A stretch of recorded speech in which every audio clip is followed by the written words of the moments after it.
Lisa Lanier, our official attorney of the Two Guys Named Chris show. She joins us every week at this time for Lawyer Up inside several legal cases. I'm embarrassed. Second time this has happened ever.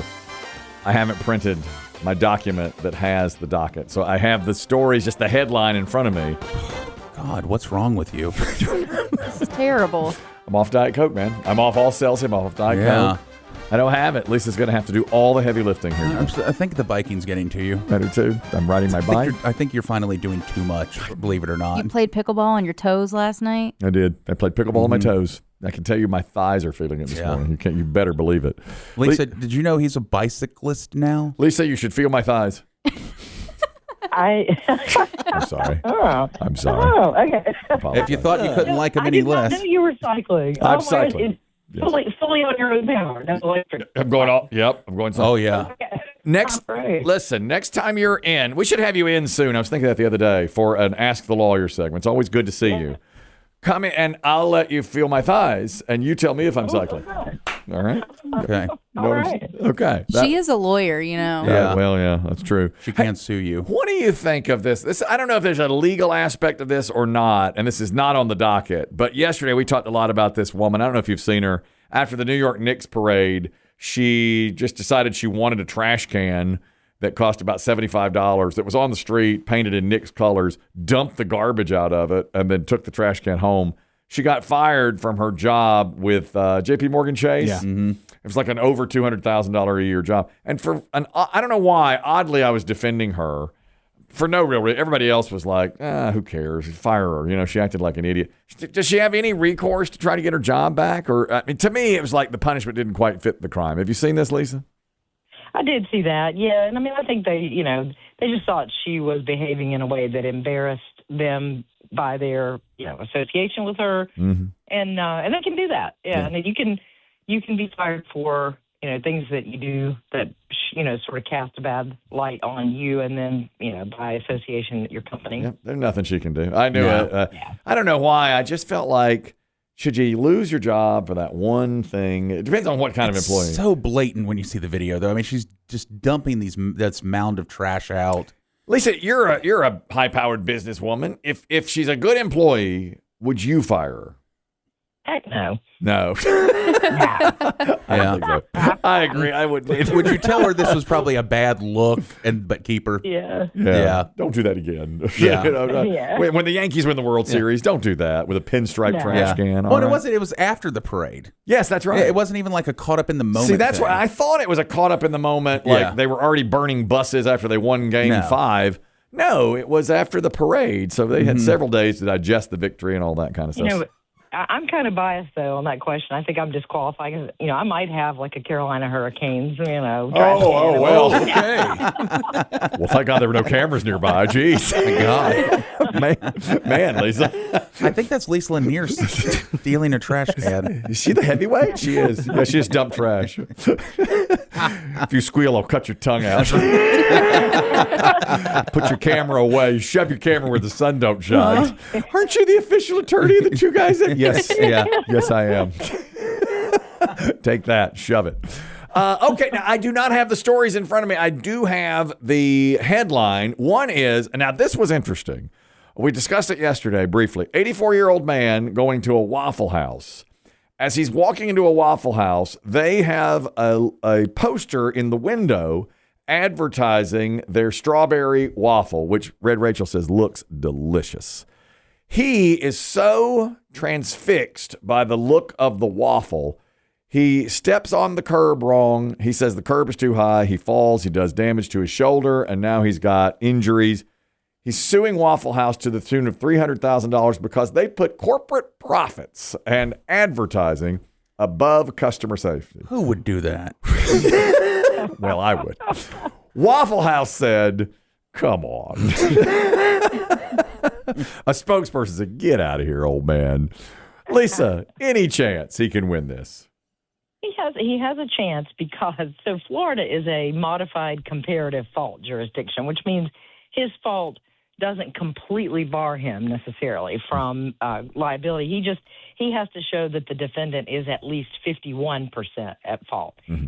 And they have a doctrine in Florida that most jurisdictions have. They call it different things in different states, but it's called the distraction exception. So in Florida, like most states, the landowner or the business owner does not have a duty to warn of open and obvious dangers. And that's pretty much true everywhere. It's big, open, and obvious danger. Mm-hmm. But there is an exception for distraction, and that is if you as a business owner put up some kind of big, attractive, some kind of a display or something that causes people to look at that and not where they're going, then then there's an exception. You can't expect them to see this dangerous condition because you've diverted their attention to your signage or your whatever. So he has a chance. I think they'll probably end up settling with him, even though they're saying that they're not going to, because he has made that distraction argument. He has a better chance than he would have because it was a big, high, obvious curb. Uh-huh. And so I think ordinarily he would have a big problem, and he wouldn't be able to prove that they were 51% negligent except for this exception. I will say that normally just posters and signage isn't enough in most jurisdictions, like in North Carolina. Yeah. It has to be something really, really eye-catching, like, typically like those inflatable things that dance around and that kind of thing. Okay, yeah. Usually it's something a little bit more out of the ordinary than just normal signage. You know what I think is really distracting is that giant peach in Gaffney, South Carolina. Oh, God, that is. Yeah. I do. I think When you see it, you will stare up at it. Yes, I think that is a huge distraction because people all say it looks like a butt, and everybody looks at it, and I just feel like I bet people take pictures of it if they're just going by. Yes. Don't you think, Lisa? If I would try to get Gaffney to take that down. Do you think is that the type of thing? Like if somebody ran off the road looking at that giant peach and hurt themselves, could they sue the town of Gaffney? No, it would be more like if you were walking under it or something and you tripped, and you looked up, it would be, but typically driving, no. Mm-hmm. But you know what else I find distracting is the statue of the guy in Lexington at the gas station. Oh, yes. I know what you're Bills. Yeah, yes. Bills, yeah. I find that guy really distracting. He is. Yeah, it does make you look over.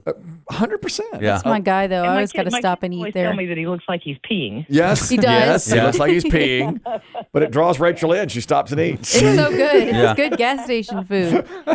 Yeah, that's a good point. They do have good food. I've had their food too. They do have good food. It is distracting. You're right. This is also food related. An Arby's employee is accused of giving herpes to a customer by spitting into that customer's food. Not Arby's. This seems like an easy win for the customer to me, Lisa. What are the background of the story, and do you think the customer wins? Oh, it is a terrible story because this manager. So the manager was annoyed because somebody showed up at the drive-through very late at night, right before they closed. And you don't. You're kind of poking the bear when you do that, right? You kind of right. So this manager's mad. She has open sores all over her mouth and inside her mouth. Herpes, big time. Oh. And she, right in front of everybody, all the other employees saw it.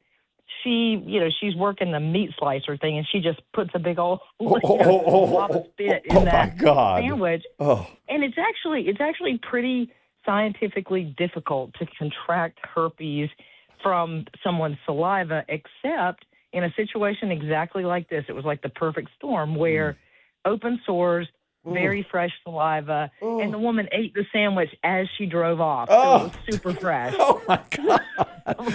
I'm about to throw up. Just hearing that is I love some late night Arby's. Oh, this one's real saucy. gross. So she's suing she's suing Arby, the franchise owner, and ordinarily you would have to show some kind of corporate, sometimes like if an employee just does like a one-off thing, then sometimes it's hard to hold the employer responsible. But here they say that so many employees saw it and didn't stop her from doing this or didn't interfere and stop the food, that's going to really strengthen the case. And so I think they're going to end up settling with that family. And the victim came down with a huge case of oral herpes. Oh, and how did the victim find out that she got the herpes from the Arby sandwich? Did the other employees rat out the manager? Yeah. Somebody told. Yeah. Hey, you were here the other night. You think she came back through the drive-thru again? Oh my God! Yeah. I can't say it real loud. This manager is facing a minimum 5 years in prison. It's a serious felony. Well, she should. I mean, listen. I used to, I worked at Henry James Barbecue. When somebody showed up at 5 till 9, oh my God, and they close at 9 o'clock. It's the worst because you have to wait to do anything until they leave at 9:30. They'd sit in the dining room and eat by themselves. But man, herpes is forever. Oh yeah, that's yeah. Oral herpes. Jeez, that's disgusting. God, if I was Arby's, I'd play into this. You would? Yeah. In what way? You get a little bonus with us. A little extra sauce. Herpes is forever, and so is Arby's. We got the beats. A little horsey herpes. Oh, my goodness. Celebrity news now. I'm interested in this as well. There's a former star of the show Buffy the Vampire Slayer. Name is Nicholas Brendon. He's passed. Had heart disease, I believe. And before he died, he wrote an 11-word handwritten will giving all of his properties to one person, but cutting out his, I believe, girlfriend or ex-girlfriend. I don't have the story in front of me now, but Lisa will know it. The whole big question is, does it count if you do a handwritten will, 11 words only, and then sign it? No notary, no lawyer, nothing like that. Does it work in court? Does it hold up? It depends on the state that has jurisdiction. And so here, that's part of the fight. Because Nicholas Brendon died in Indiana, and that's where he had lived for a little while, because he'd been sick. He had a congenital heart defect. Yes. He had a heart attack at a young age. He lived with constant arrhythmia and tachycardia, and he had a spinal cord disease that left him partially paralyzed. So he was young. He was in his early 50s. Yeah. So he had been living in Indiana and getting medical treatment there. And so that is likely where the jurisdiction will be found, because that's where he was domiciled at death. And they do not recognize a holographic will unless it meets all of the requirements of a normal will, which includes 2 witnesses and notarization and all this stuff that he didn't have.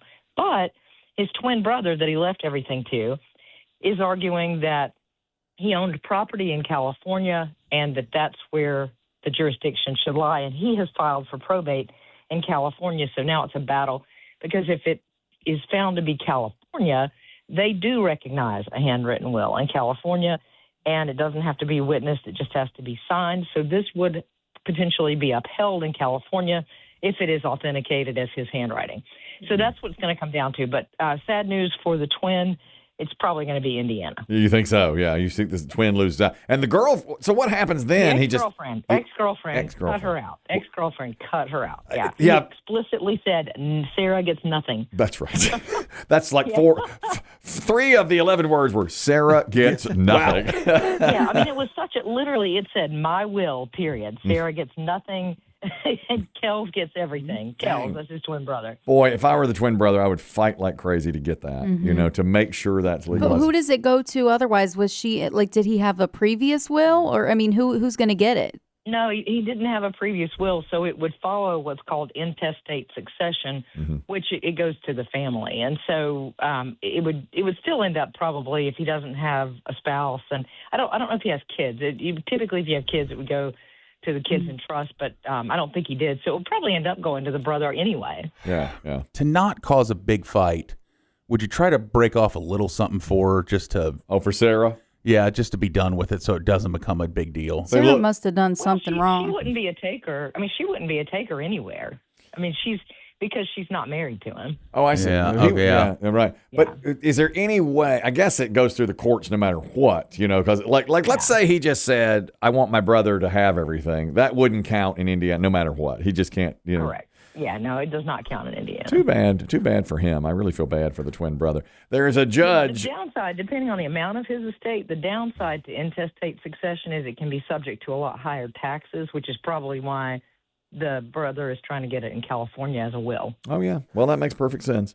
There's a judge now that has ruled, we're just talking about the giant peach in Gaffney, South Carolina. Apparently in Maryland, they have some statues that look like the peach emoji and the eggplant emoji.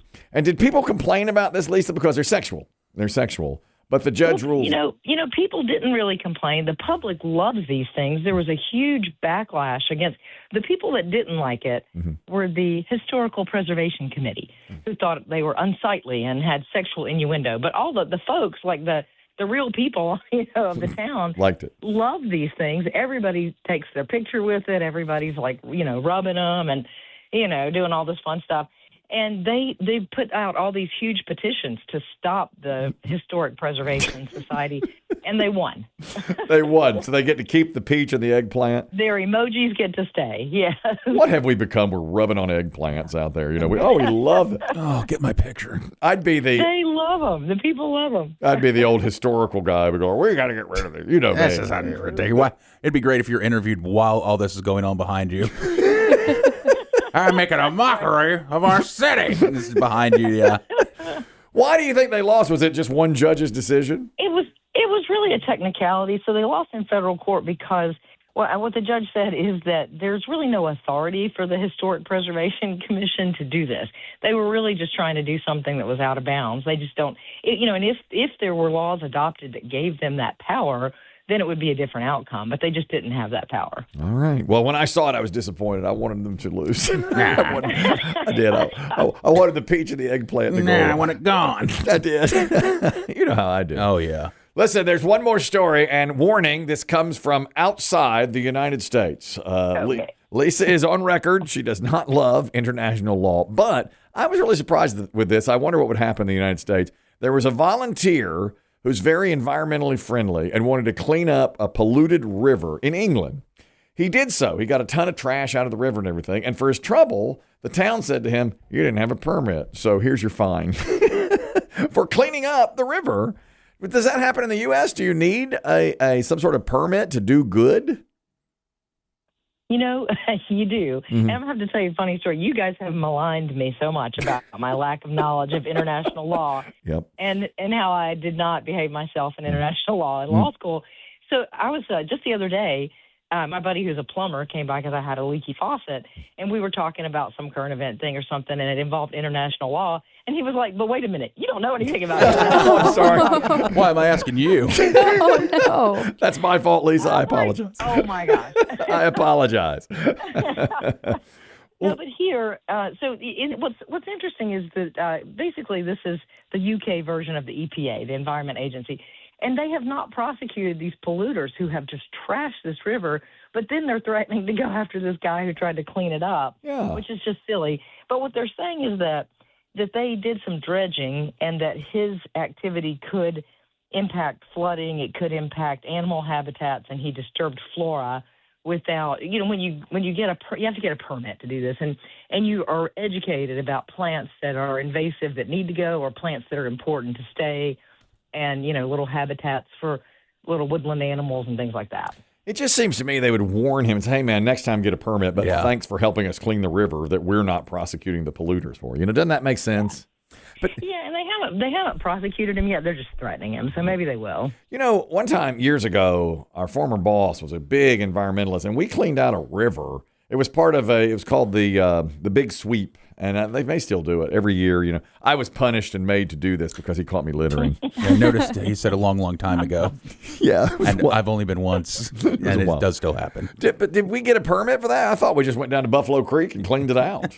I guess we had a permit. Well, in the U.S., I don't necessarily think you have to, because people do cleanup projects all the time. Yeah, I would think. This is a particular creature in the U.K., I think. Especially if you're just, like this lawyer, it wasn't like it was a massive, huge project. This was just like a Saturday morning, and they went out and they collected 20 trash bags. Man, what a bunch of nothing that is. You try to do good, look what happens. Lisa Lanier, I didn't even have my notes today. Thank goodness you were here for this. Lawyer up. She went inside every story and solved them all, as always. Great to hear from you, Lisa, as always. Thank you. Have a great weekend. You as well.